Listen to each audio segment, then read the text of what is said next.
All right, let's rock and roll. How you feel? There you go. There you go. Is that Michael Jordan soaring in the air back there? Oh yeah. Oh yeah. I've finally been putting the office together. You know, a couple lanyards up.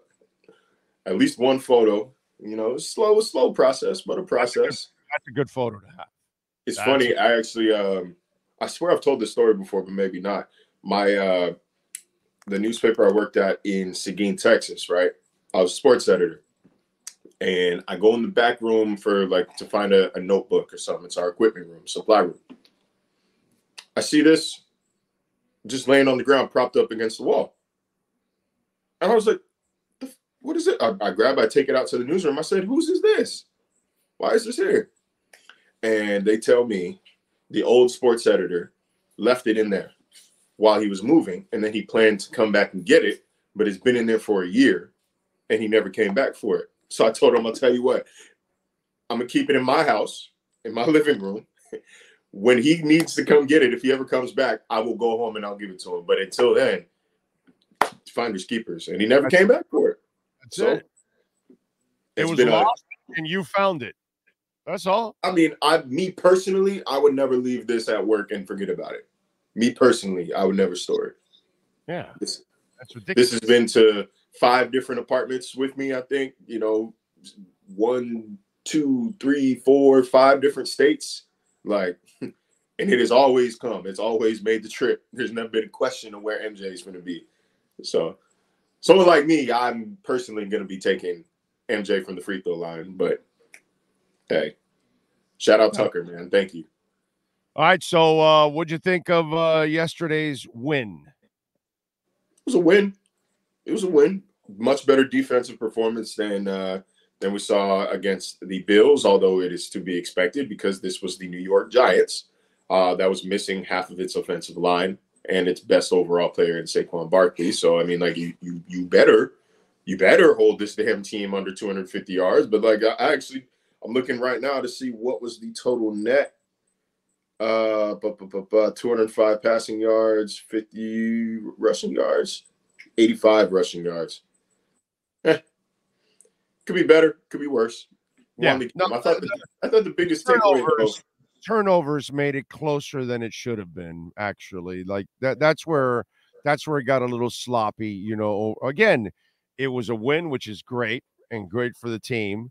But was it a clean win? No, not against that team. You should have been cleaner. No, this really, if you take away, let's call it 10 points, right? The interception in negative territory and then the pick 6. So you take away 10 points. You add 7 because instead of pick 6, they're on the 2-yard line. You gotta be able to score there. You add 7, all of a sudden it's 38-6. Right. And that's about what you should have done to this team. This should have been a 30 to 40 point win, not a 2-score win, essentially. It's just two touchdowns and a 2-point conversion away from being a totally different game. Don't get me wrong, that was never going to happen. It's a 2-score game only in word alone. Only on a technicality, it is a 2-score win. But this really should have been like a 30-point dub on paper. But I think, again, 2 big takeaways I had from this game, right?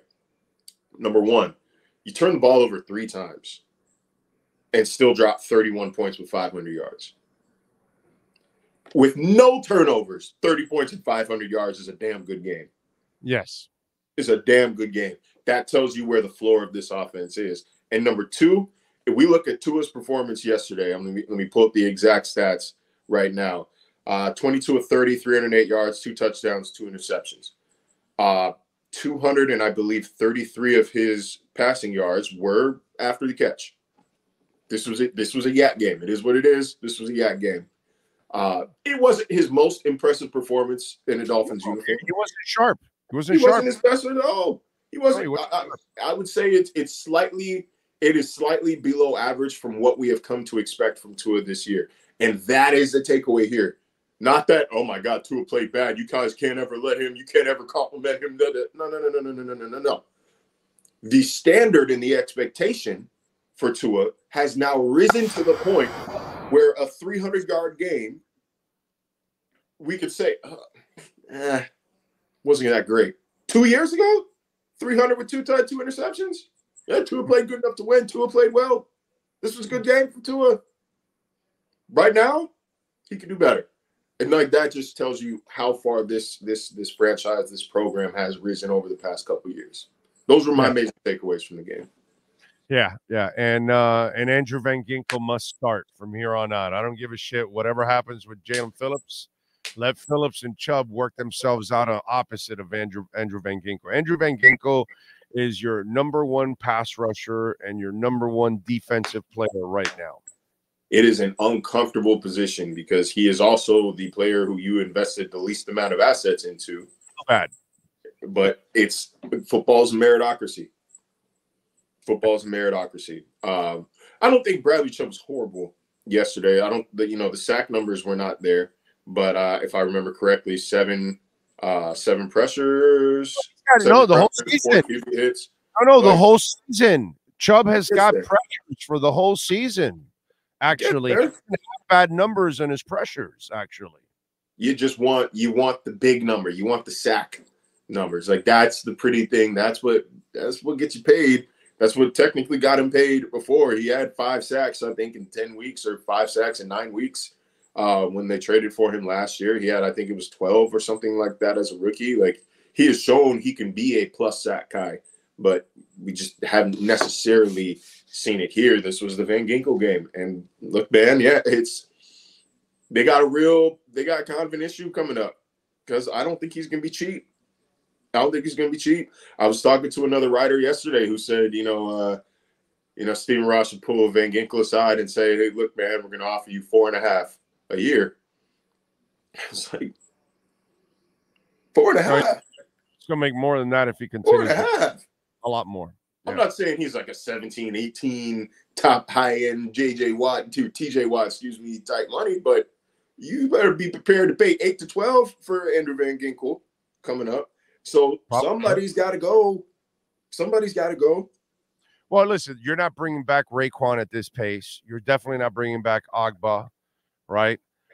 So, you have some guys that you're going to part ways with. By the way, Christian Wilkins is not coming back either. At all. Not coming back. So, you're going to move on from that too.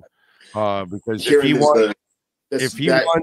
he wants sack money and he's not producing sacks, he's not getting paid here.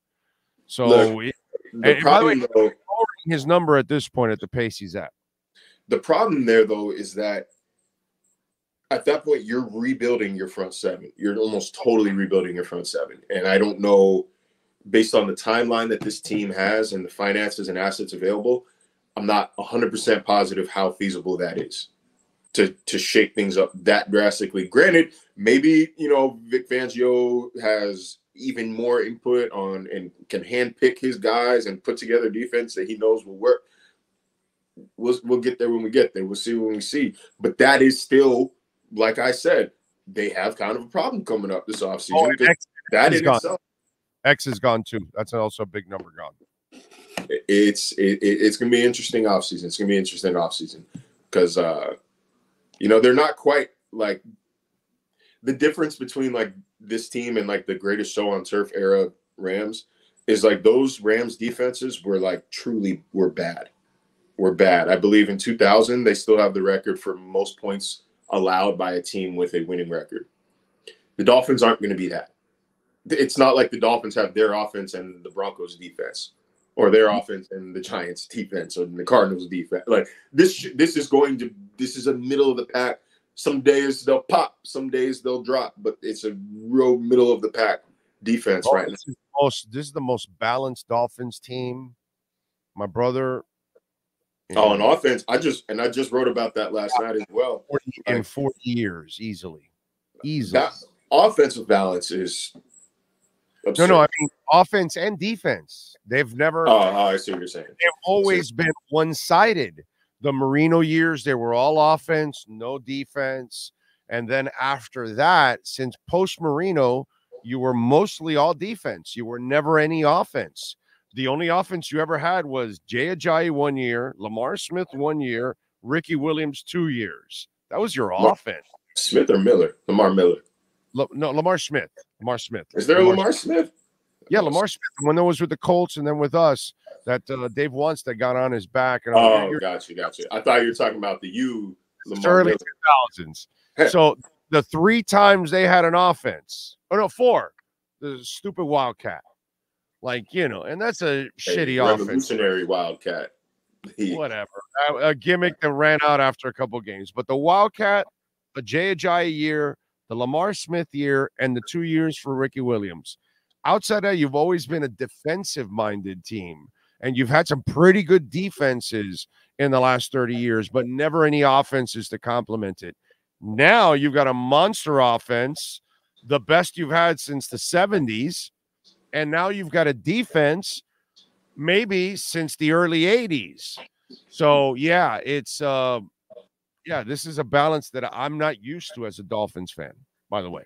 But just while we're on the so pissed against the Bills because, come on, man, you can't lose by 28 in that game. You got to do better than that, bro. I would say the Bills are to the Dolphins what the 49ers are to the Cowboys right now, except that they don't play as often. But it is just that obstacle that you can't seem to get past. They beat them last year. I know they beat them last year. It's still just that one roadblock that you can't seem to push through. And at a certain point, because talent-wise, the Bills are not better than the Dolphins. Like talent on paper, roster-wise, that's not a better team than the Miami Dolphins are.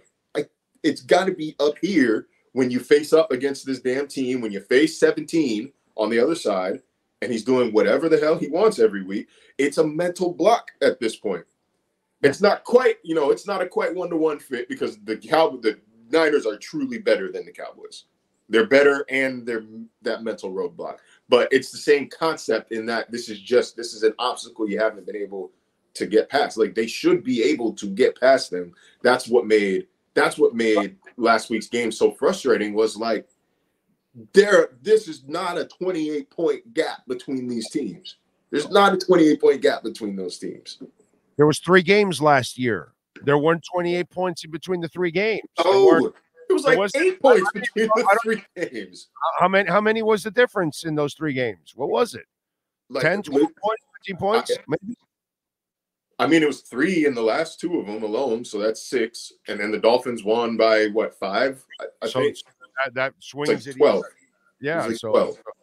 So it's less than that. So if it was 6 and then the Dolphins won, then and they won by what, a point or 2 or 3? What was it that they won by?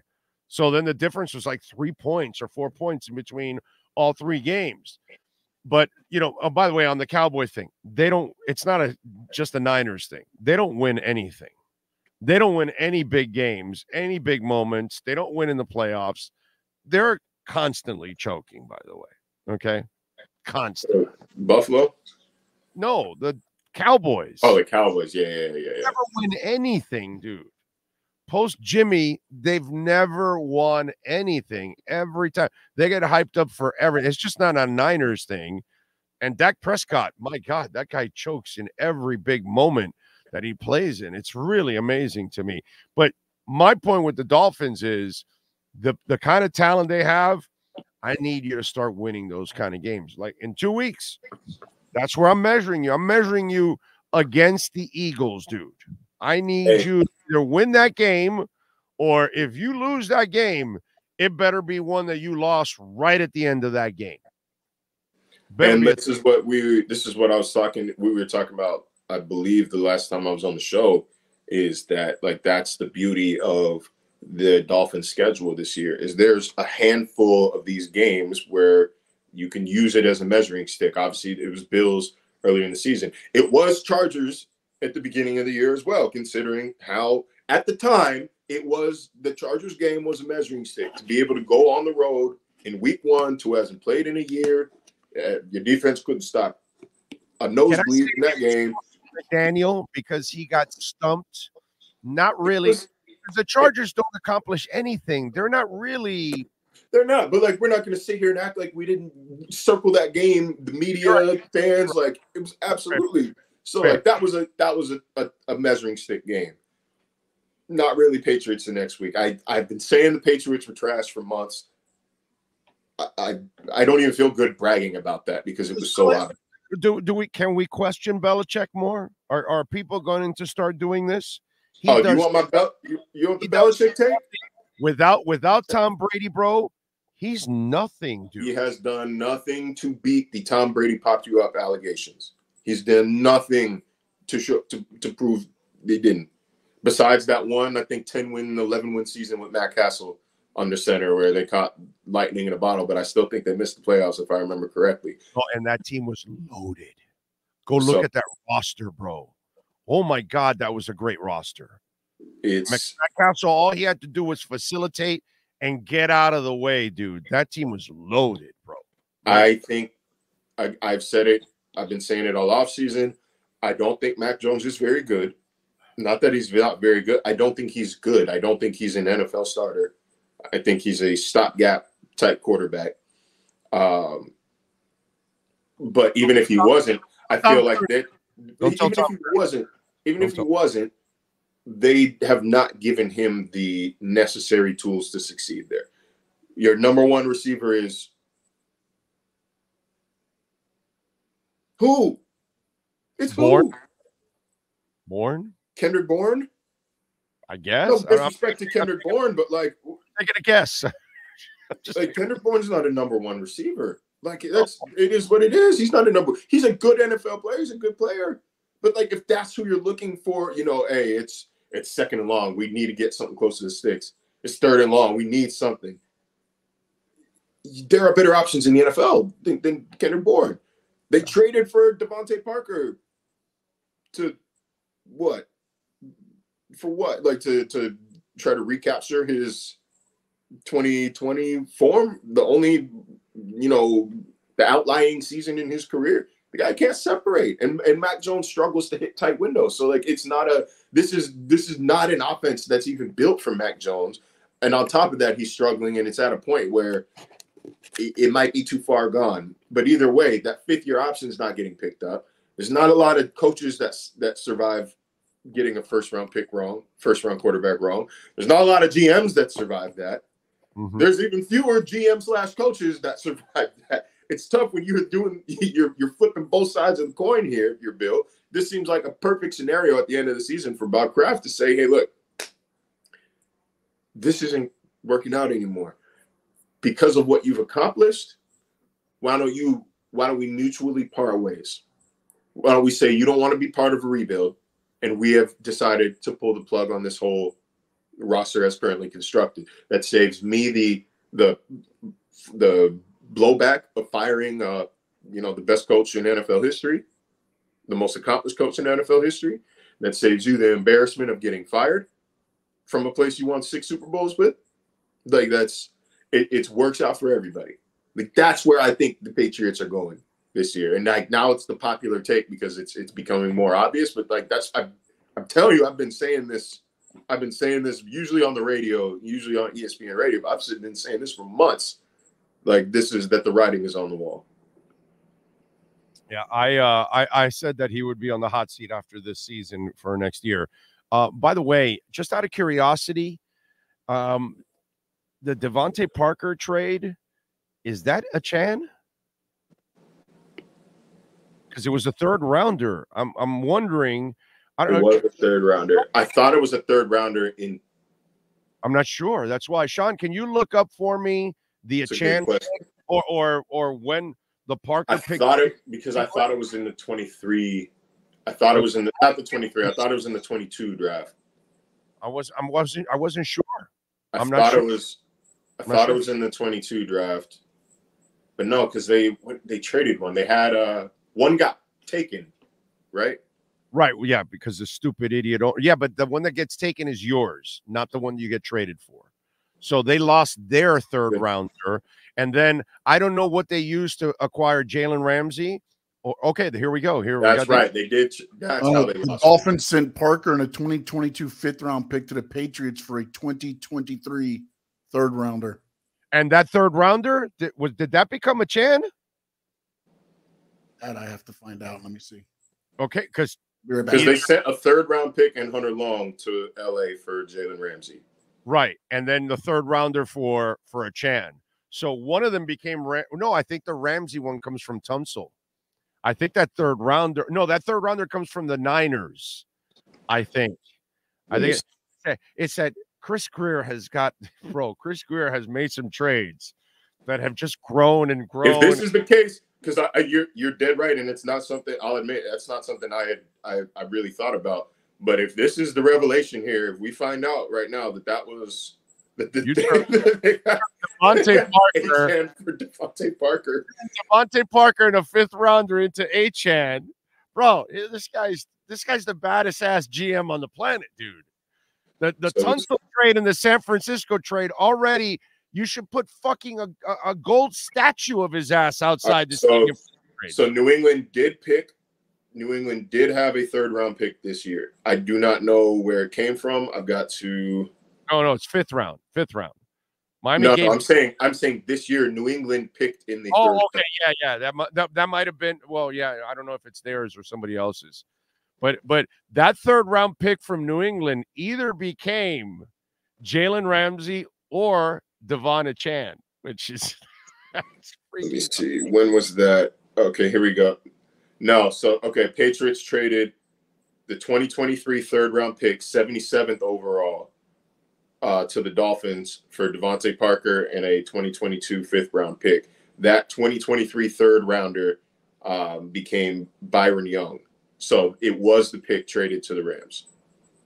The pick traded to the Rams. Okay, so the pick for the Patriots became Jalen Ramsey. Essentially, yeah. Okay, so then where did we get a Chan from? That Chan was our original pick, number 84. Was their original pick? Yeah. I'm looking at the draft order right now. The Dolphins were slated at number 84 in the third round. That doesn't make sense because they took away their third round pick. For next year, I believe, right? Yeah, it might be. You're right. They lost first round this year, third round. You are correct, sir. Nice job by you. I forgot about that. I thought both were lost on the same draft. No, that would be OD. That makes more sense. No, the very nice, Sean. Very nice. Thank you, sir. Good producing. Good production. Okay, good.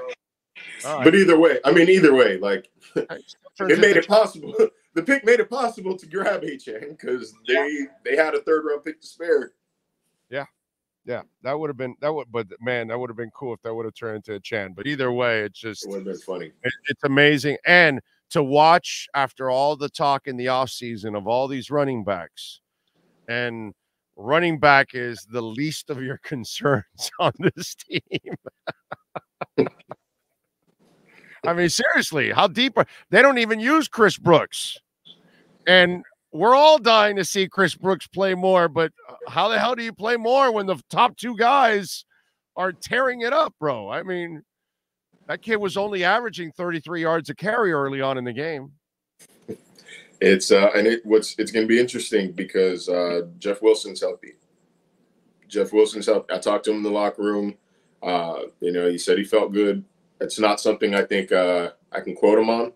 And I think Drew Rosenhaus's agent went on Channel 7, whatever channel he goes on, to say that his client will be ready. But like, that's kind of, I imagine that's, of course, Drew's gonna say that. Yeah, of course. I mean, that's kind of what the platform is for him. But like, I think there is a role. I think there's a role for him from a fantasy perspective. It stings because but I think it saps more of Raheem Mostert's carries than it does Devon A-Chan. I think A-Chan still can be your guy between the 20s. It's just going to kind of ruin his red zone and goal line value. Jeff Wilson's got to be your hammer. Jeff Wilson can be your hammer. Like, there is a role. There's a role for him there. I don't know if there's a role for Ahmed, but there's a role for Jeff Wilson. Yeah, but they're not hammering much because if you really wanted to, you could hammer with Chris Brooks, and they just leave him there. So it's almost like he wants to reward the guys that got you there. So he keeps Mostert and A-Chain in there, even in the short yardage situations. He doesn't really rarely does he go to Chris Brooks, or will he go to Jeff Wilson? Will he do the same kind of thing? Because Brooks has been trustworthy. Meritocracy, man. Meritocracy. And okay. I mean, at this point, I know Achan's yards per carry is not sustainable. You don't just average 11 yards a carry. No. But like what I was surprised at, and I wrote about this last week, what I was surprised at was he leads the league in yards before contact. It's not particularly close either. He's also fourth in the league, was the fourth in the league entering the week in yards after first contact.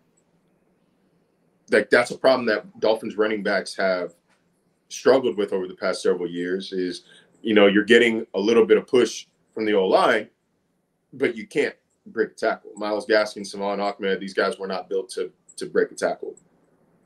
And God, I always forget the guy's name. He was the third running back on this team, or the second running back in 2021. Big guy. Like the Wisconsin guy that played for the Bears. Howard. No. No. He played for the Rams and came over from the Rams. Oh.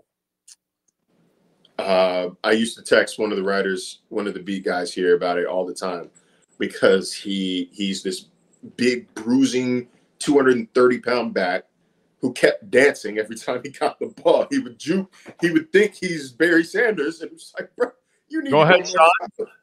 Is it John Lovett? No. No, you're talking about a couple years ago. 21. Yeah. Malcolm Brown? That's it. That's it. Malcolm Brown. All right. By the way, you're getting a lot of congrats, and Randy Constance sent in a super chat on the engagement. So I want to make sure I mention it because everybody's mentioning it here on the chat board. I'll make sure that we get it in here before you go. Congratulations, my brother.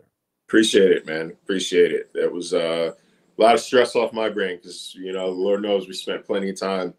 I spent plenty of time thinking about it. She had no idea. She had no idea it was coming when it came. She knew it was coming eventually, obviously. There's no way you pop this question without knowing what the answer was. Everybody was asking, like, were you nervous? Were you nervous? It's like, no. I was stressed that, like, all parts of our plan would go as according to plan. But I wasn't nervous. I was asking a question I knew the answer to. That was fine. I don't know how people do it. We see some no's in some of these sports arenas and stuff like that. I've seen the woman like walk away and the guy, so sometimes some people don't have a feel for the room. So I don't know.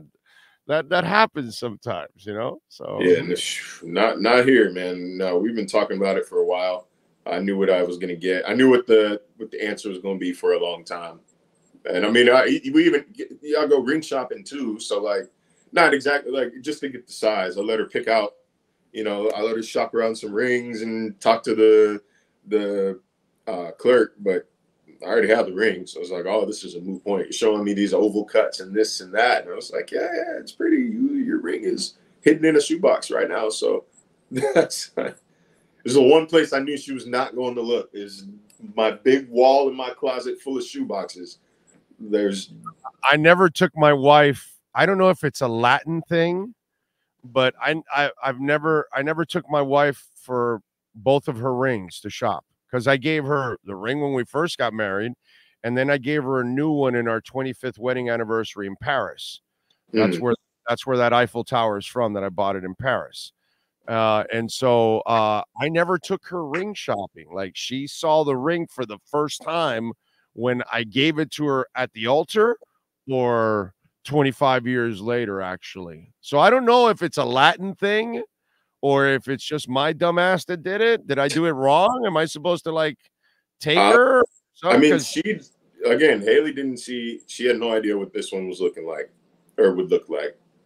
I just needed her size. That was that was the only thing I was nervous about was like, please let this thing fit. And it fit well, and it looks good. I think she's happy. That is awesome. That's good shit. All right, man. What do you got going on ESPN so folks can check you out, my friend?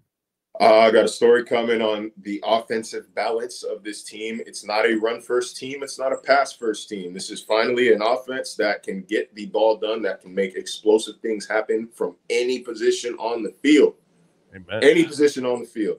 We saw it, you know, in its prime form yesterday. And then later this week, I want to explore the dynamic of what allowed Tua to change that play at the line of scrimmage, the touchdown to Tyreek Hill. The fact that he is in a position where he feels like he has the permission essentially to do so, where he has McDaniel's trust. From McDaniel's perspective, how, you know, he calls a play and he notices they're not lining up in the correct formation, and he fights the urge to call a timeout because, as he says, his players were convicted in where they lined up. Nobody was looking back and forth. Everybody knew exactly where they were supposed to be, and he just, that trust and letting them do their thing. And I didn't get to get the question in on Sunday. I will get it in on Wednesday or today. You know, I wonder if that's something that he would have felt comfortable doing last year in his first year as a coach. Like, were you comfortable letting your players do their own thing? So, like, and that just, I think it speaks volumes to where this team is right now.